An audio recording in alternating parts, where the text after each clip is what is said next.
Hello, good afternoon. My name is David Inniss, and this afternoon I'm meeting with Pete VanDeventer, President and CEO of SynapSense Corporation, to talk about his perspectives on leadership.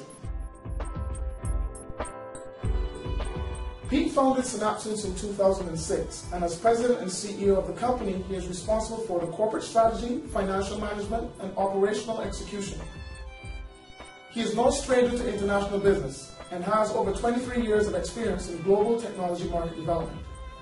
Prior to SynapSense, Pete served for over 10 years at Intel Corporation in a variety of sales, marketing, and operational roles. So welcome, Pete. Thank you very much. Thanks for having me. Okay. So let's just get started. So you're clearly an inspired individual, and I know that you've had an impact on many people that you've worked with and who have worked for you.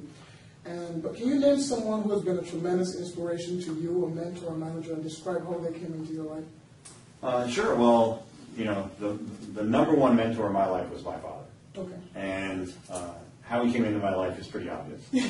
But my father was a corporate leader, and so he headed up companies and was a corporate executive for what is now Kraft and sporting goods companies and all this kind of stuff. And when he was probably 50, he left the corporate world and started his own company. And his company was the last manufacturer of basketballs and footballs in America. And so when I was young, I had an opportunity. I grew up working in that factory.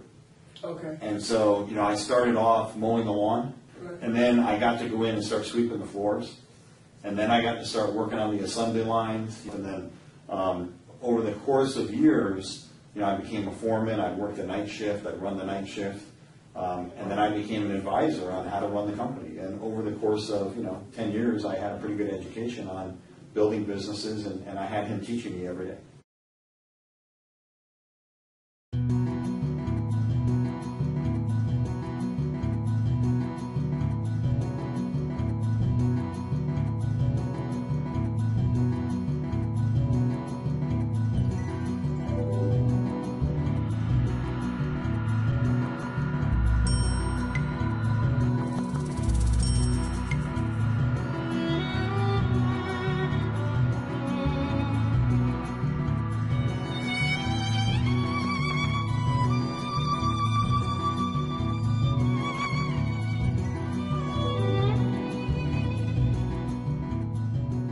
The company is embarking right now on rapid growth, and as any organization grows, history shows that there's a tendency for the institution to stifle the inspiration. Mm-hmm.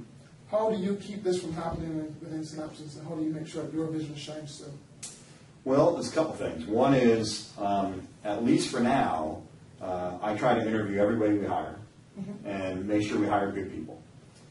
Second, as an organization grows, there's a work group model that work groups have to be no bigger than certain sizes. Mm-hmm. And so any organization that gets bigger than, say, 25 people, you want to create a new group. And that allows groups to be small enough to have innovation. Okay. If they start getting bigger than that, then bureaucracy sets in.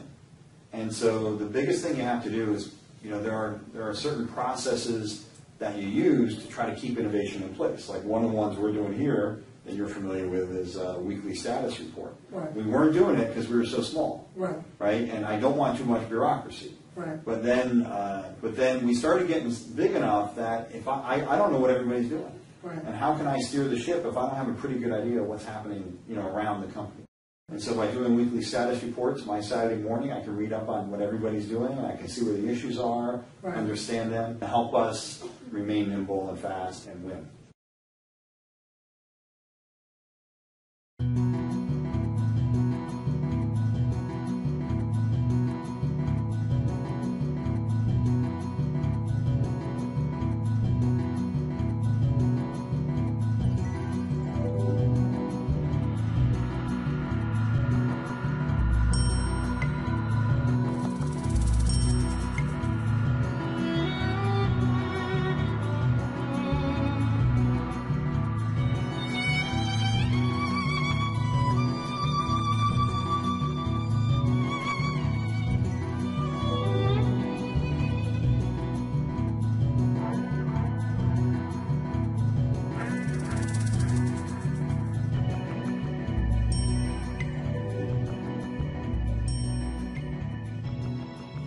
You've encountered many leaders in your lengthy career. Based on your observations, what is one characteristic that, in your opinion, every leader must have? I think it's probably integrity.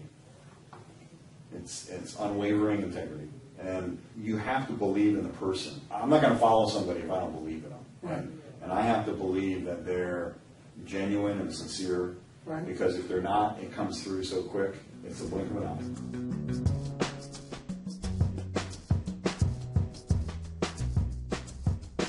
Some people just aren't good leaders. They can't get people to follow them. If I can't show you the promised land and get you to come for the ride, you won't follow me. You've got to have a certain amount of that charisma to generate followers.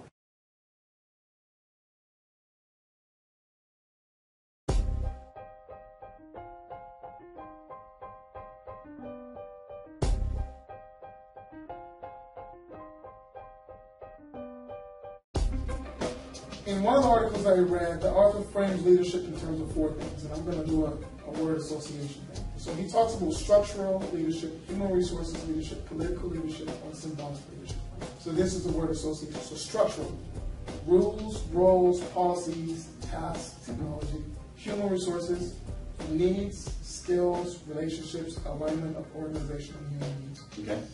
Political, power, conflict, competition, building a power base, and having an agenda. Mm-hmm. And finally, symbolic, culture, meaning, vision, symbolism. Which one of these best describes you? It has to be a mix. If you pick one, you fail.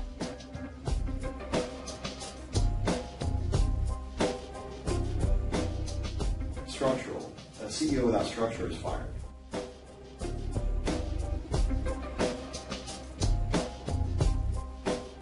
It's all about people, right? This company, if you look at the cost structure of a company like ours, it's probably 80% people.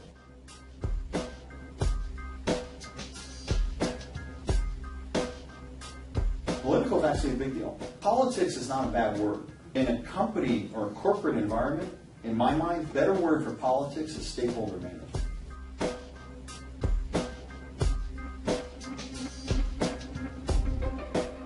We're big on culture. Is it a nice place to work? Is it a professional place to work? Is it an entrepreneurial place to work? Creative place to work? Do you have the resources you need?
I have a supplementary question, and your first answer really led me into it. Okay. From our interaction, one of the biggest ways that you inspired you is through your father.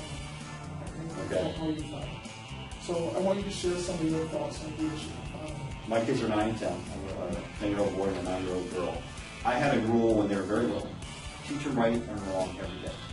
Don't let things slide. teach them what's right and wrong every time something comes, so they can course correct as they do it. And as a result, we motivate, we provide them with vision, we give them excitement about what the future holds, we give them opportunity, let them try things. I'm going to try it and let them fail kind of guy. I think it's the best way to do it. Your best experience is trying something and then tweaking as you go.